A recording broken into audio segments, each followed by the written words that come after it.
It's no secret that a motivated, and healthy, Zion Williamson is the type of talent who could create MVP buzz over the length of a full NBA season.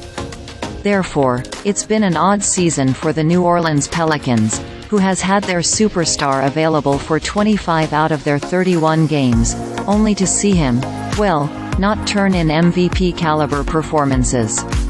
Williamson, who is in his fifth year, is putting up quality numbers of 22.3 points and 6.1 rebounds in just over 30 minutes per game, but it seems a far cry from years past, where the 6'6" power forward who terrorize opposing defenses.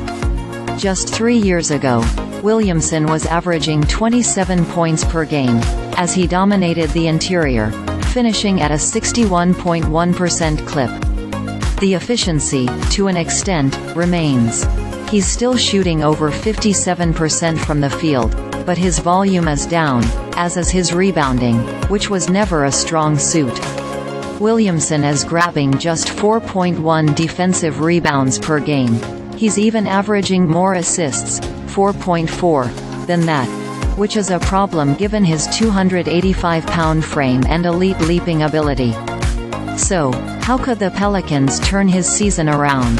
First and foremost, it needs to be determined whether Williamson would even benefit from schematic changes on the court, or if this is mostly an issue stemming from his own motivation, or potentially lack thereof.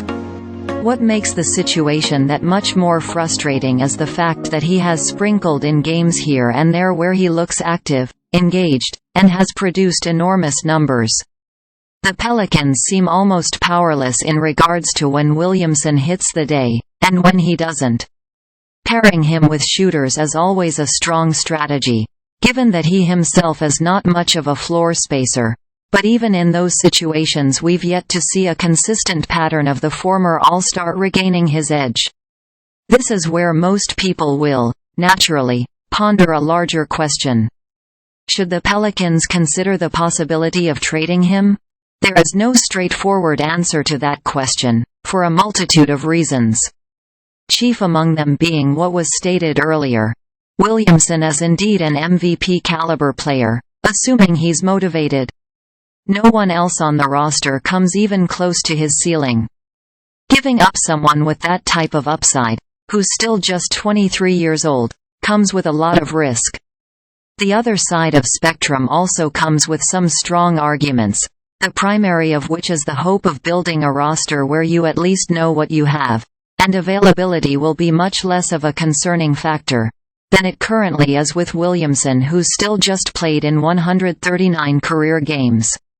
Complicating matters even more, for both sides of the argument, is the presence of Trey Murphy, an elite 6'10" shooter, who is developing both as an on-ball creator and a defender.